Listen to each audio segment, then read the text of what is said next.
And how do I grow? How do I grow to get stronger in these skills, to be a better team member? Now, let's talk about a few things about obstacles to teamwork. How many of you would say you have had obstacles or challenges when you've worked with teams? Okay, yeah. Yeah. Yeah. That's right. So let's talk about, we will probably not touch everything that all of you have experienced, but we're going to touch a few things and talk about a few things. First, just some general obstacles or challenges we can face is there can be inconsistent team members. So that means sometimes they participate, sometimes they don't. Sometimes they're reliable to do their tasks, their job they've been given. Sometimes they're not. Sometimes they communicate in a very good way, in a respectful way. Sometimes they don't. There can be a lot of ways that team members can become inconsistent, okay? And that can produce problems. Not having time to meet together as a team, not having the time or the ability to talk together in some way, that can be a challenge to working together as a team and planning together as a team. And then differences in people. We're different. Some of us may think similar. We may have similarities. We may have things that we're the same, but every one of us are different in some way. I like the illustration of the fingerprints. Everybody's fingerprint is different. That's the reason when they take fingerprints, that's part of how they ID people, like the police. And I know in America you have to be ready to give your fingerprints for some different reasons because everybody's fingerprint is different. And it's a way to verify that you are who you say you are, is through your fingerprints. So we are different. And sometimes those differences can be challenging to work with, okay? Learning how to work with people who they react different than how we react. They have different ideas and opinions than we have. And that can be a really a big challenge in teamwork. And that's one of the things we're going to focus on today. Another thing can be communication. Communication not being clear. Maybe there's not good communication. The team members not listening to each other. There's a lack of trust. You don't feel like you can trust a team member with a job or some reason you don't feel like you can trust. There's not a clear goal that the team is working on. The goal is not very clear. And so that can make it very hard. And then there can be members that are demanding and disrespectful. And that can make teamwork very challenging and very hard. So, this may not be all of the challenges, but these are some of the big challenges that teams can face. Now let me ask you, how many of you have faced any of these challenges? All of you. Okay. You said all of you. Okay. So you can understand these challenges. Okay. So today we're going to really focus on differences in people and how do we work with the differences that people bring to the group.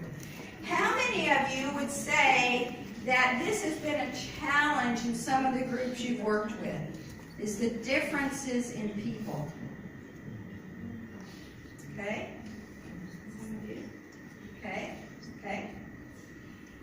Okay. Well, let's look at this. understanding people. Tool number one to overcome obstacles and teamwork is to understand people. This is a very major thing in working with teams, is understanding the differences in people. There are some businesses, at least in America, that I know that now they have people take personality tests because they consider this very important to know how to put people together on teams and how to give people different tasks in the job, because they need to understand their differences, their personalities, their strengths, and their weaknesses. So understanding people means understanding personalities, that people have different life experiences, people have different ways that they communicate, people have different ways that they learn, and people have different ways that they work. Communication, some people, they communicate very clearly, very openly, very directly. Some people, they communicate more softly. They don't really want to tell you what the problem is, but they want to maybe have their friend tell you what the problem is. They communicate indirectly. Maybe they want to tell you a story, and they hope that when they tell you that story, that you're going to understand through the story that you have a problem. You ever had that? Somebody tell you a story, and through the story, they're hoping that you understand the problem. But they do not want to directly tell you the problem. Okay? So that's a different communication style. Both. Some of that's culture, some of that's just personality. But we have to understand that people have different styles of communication, different ways of communication. And learning. Some people learn very well through listening. They learn very well, through lectures. Some people, they need to learn by doing things. That's how they learn, is by doing things with their hands. Or they learn by sight, seeing things, a visual learner. So there's different styles and different ways of learning, and work styles can be different. Some people, they work very well in a group. Some people, they like to work independent by themselves. Some people, they like to have a supervisor that gives them the details of what they should do. Some people, they just want to know what's the goal I'm to reach for, and let me figure out the details of how I get there. So different people have different work styles. Some people, they can't work in a room where there's a lot of noise because they can't think and concentrate. Some people, it doesn't matter. They like the more people around them, the better. They like that. So understanding that there's differences.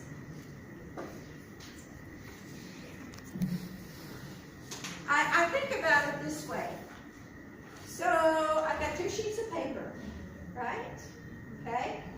And so let's say these are 2 different people, okay?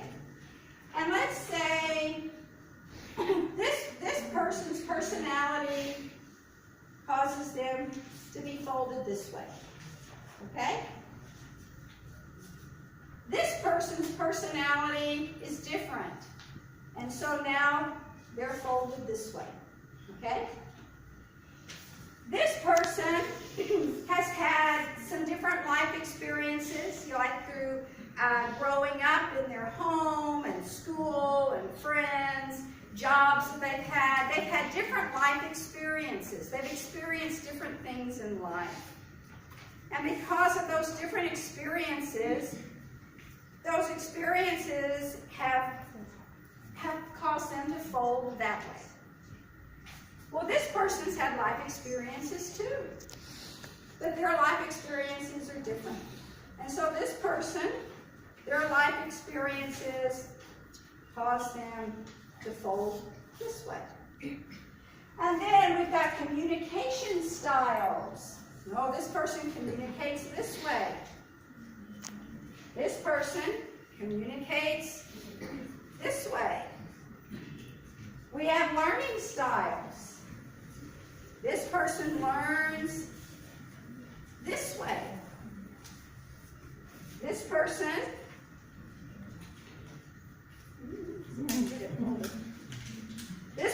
learns this way. Okay? Then we have work styles. Well, this person works this way. Okay? So, when we see this person, they're folded this way. Those things, those experiences, and those ways that those experiences in their life have folded them this way. This person, their work styles have folded them this way. They're different. They're both 2 sheets of paper, but depending on how I folded these pieces of paper depends on how they're going to look. And as people, depending on personality, life experiences, communication styles, learning styles, work styles, we're going to be 2 people, but we're going to be different. We're going to be different. And one is not bad and the other one good. No, we're just different.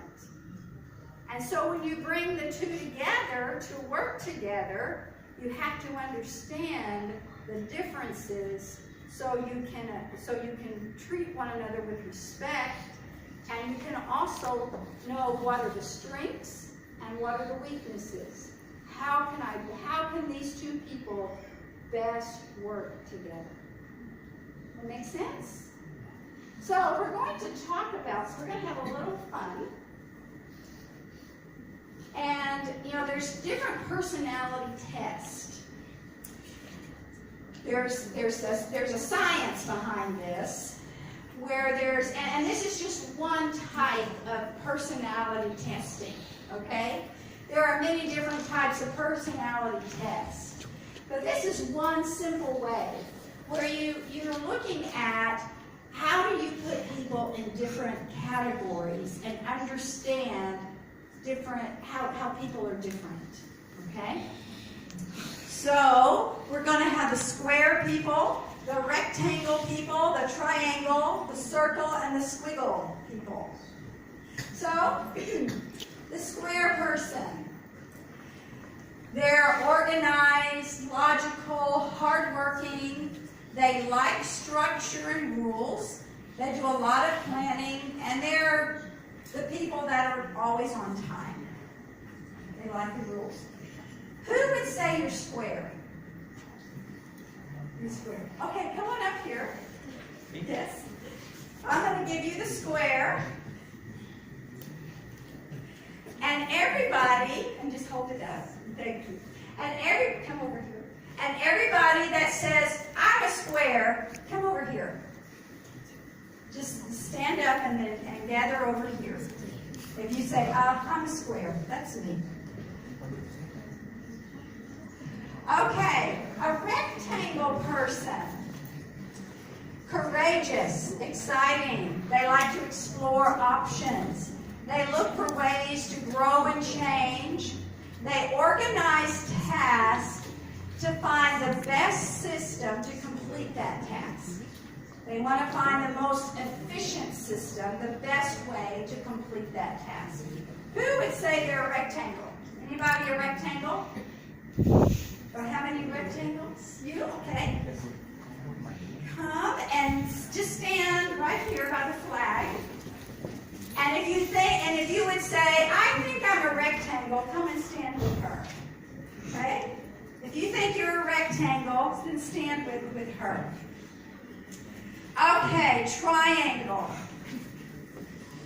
Competitive, confident, makes decisions, a leader, likes recognition, focuses on the goal, is motivated by accomplishment, likes to accomplish things, feels good when you've accomplished something. Who would say they're a triangle?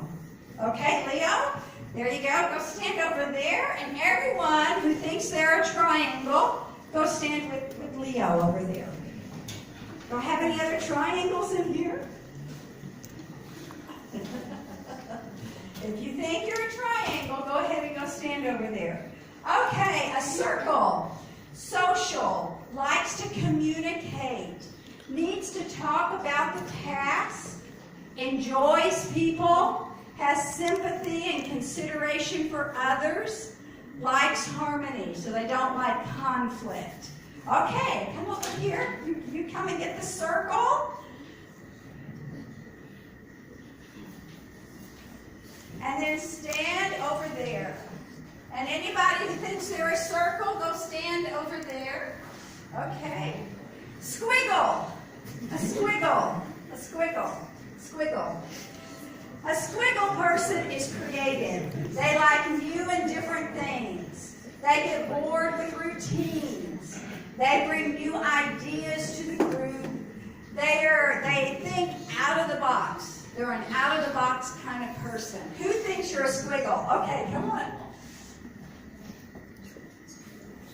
And as a squiggle, go over by the Statue of Liberty over there. Yeah, and stand. Okay, now then, everyone, you have to decide which one do you think you fit in. If you haven't made a choice yet, everyone has to make a choice. Are you a square, a rectangle, a triangle, a circle, or a squiggle? Okay, make your choice. And then go stand in your group. Which one do you think you are? A square, a rectangle, a triangle, a circle, a squiggle?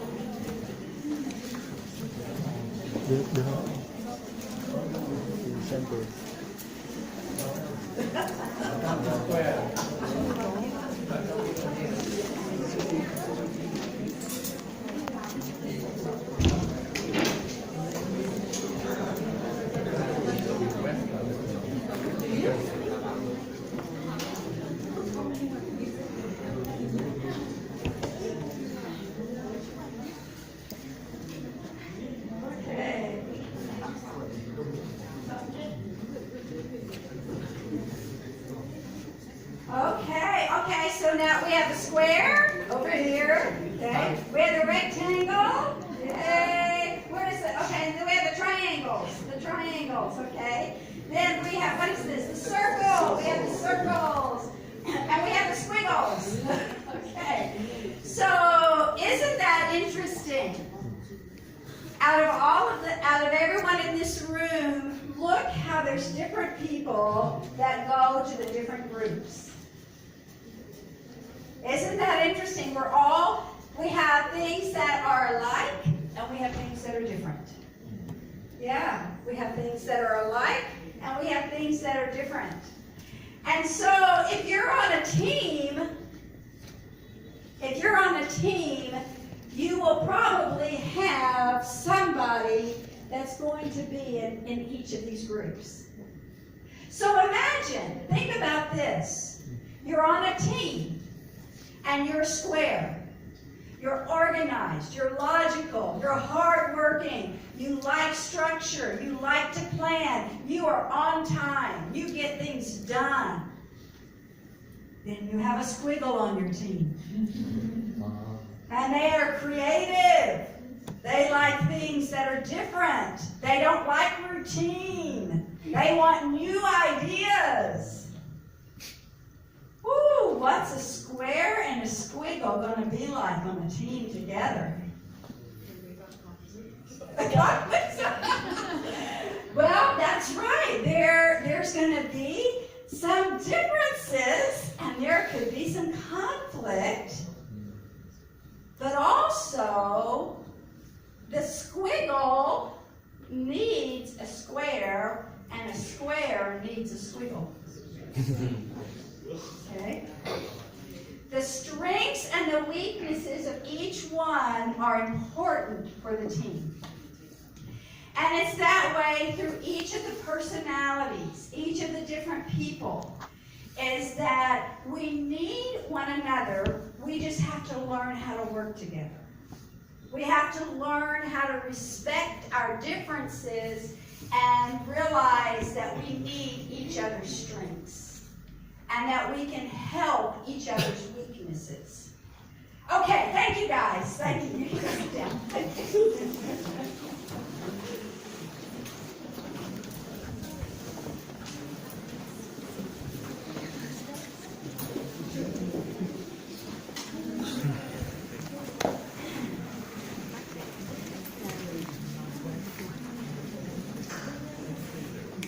And we kind of already talked about this. Tool number 2 is to fit people in their best place. When we can understand the differences of people and we can understand the strengths of people, the weaknesses of people, then we can help match them with the right tasks. And we can understand how they work together in a group. It's kind of like, trying to fit a square peg into a round hole. That's frustrating. That's frustrating because it doesn't go. And so, if you keep trying to fit this square peg into this round hole, it becomes very difficult and very frustrating in the team. So it's best to try to match whatever the task is, to match it with the person that's got the strength to do that task. And then also, you want to ask for input from all of the members so you can understand what are the strengths of each member, or what each member feels like, yes, I can do that. I'm good at this, or I'm willing to learn. And then respect the differences, accept the weaknesses of others, and also support each other's weaknesses.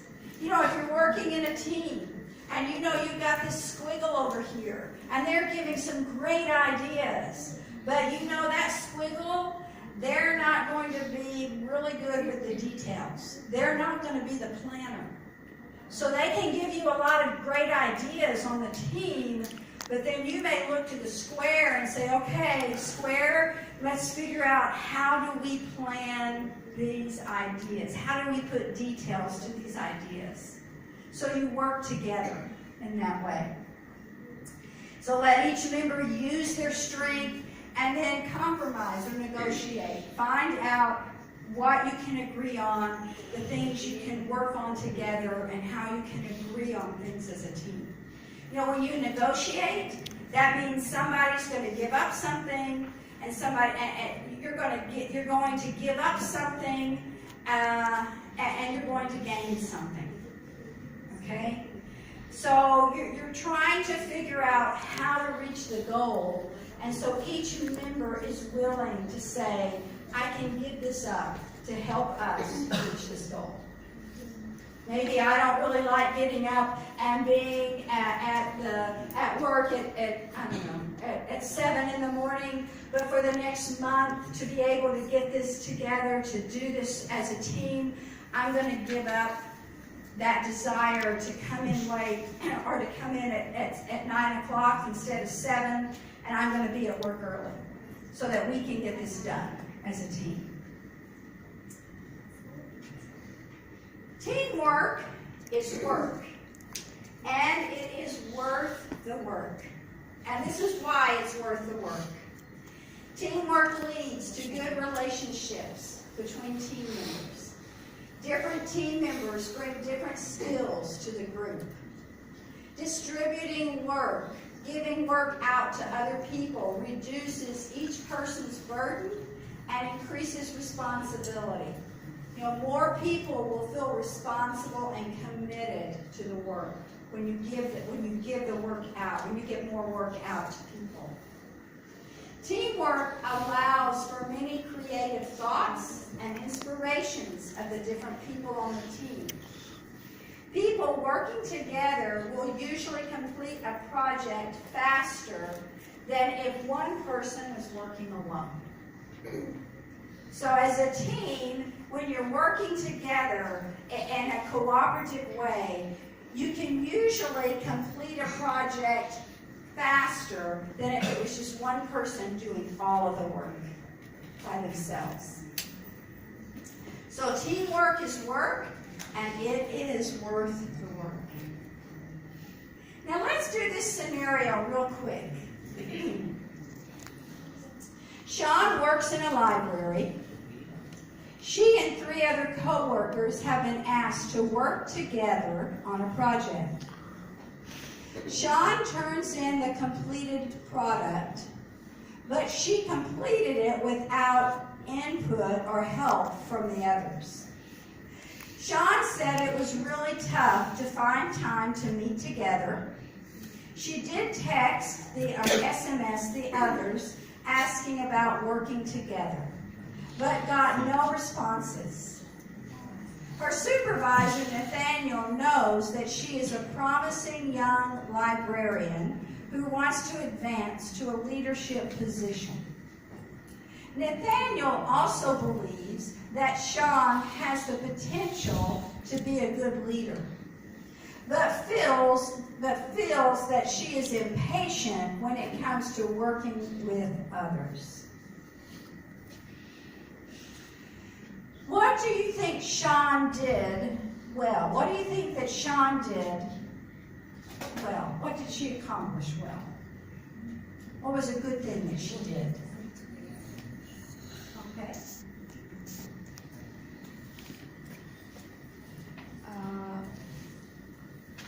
I think that Sean is really good at independent work.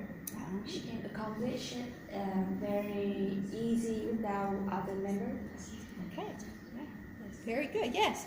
So Sean she's very dependable, very reliable, good at independent work, and can get it done. Okay.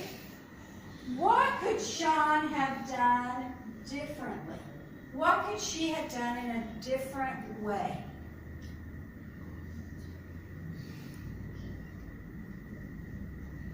What could Sean have done in a different way?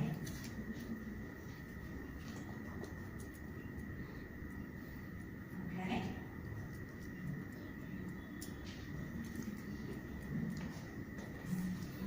I think she or he escalate the problem to the line manager in charge, just in case she couldn't get a response from teammates.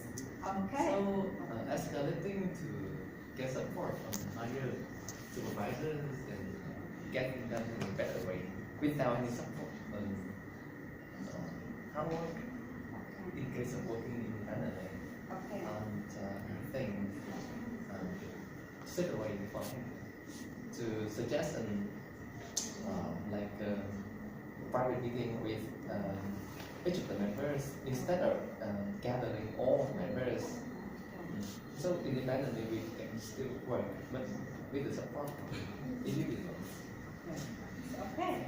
Okay, thank you. So she could have gone to her supervisor and discussed the problem with him and asked him for any ideas or support on how to get the other team members to help her. Okay? What do you think was Nathaniel is her supervisor, and how do you think Nathaniel should handle this as her supervisor?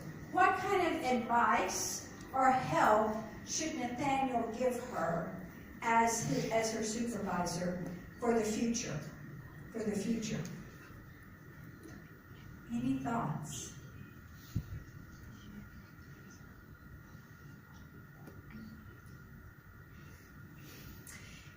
You know, this is a situation where Sean, this was supposed to be a project that all the team members did together. But Sean couldn't get the team members to help her And so she did it all by herself. She did it independently, and she did not get help from the team members. If you were her supervisor, is there some kind of advice you would give her for that she could have done something different? Okay.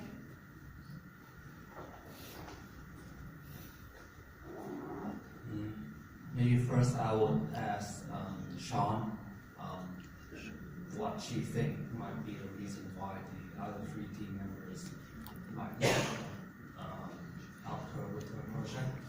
Okay. And then when I found out a relatively good reason, then I'll talk to the other team members to ask why. And if there's a common problem that we see, then I'll try to persuade them to have another go at working together, and maybe the problem will be a bit better. And I'll talk to both Sean and all the team members. Okay, that's a good, yes.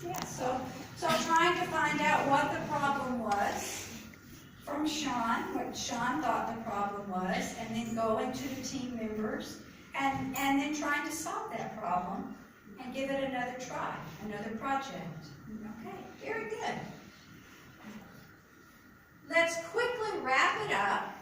So this is like just a quick review. So together, teamwork is one goal with many people working together to reach the one goal. Yes.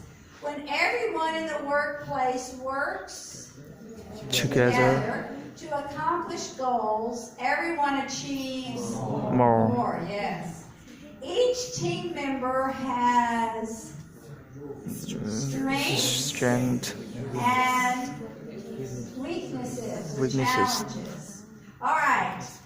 The 10 skills for a good team member are reliable, a good communicator, a good listener, a participator, share openly and willingly, cooperative, flexible, committed, a problem solver, and respectful. Tool number 1 to overcome barriers is understand. Tool number 2 is to fit people in their place, their best place. Teamwork is work and is worth the work. Yeah.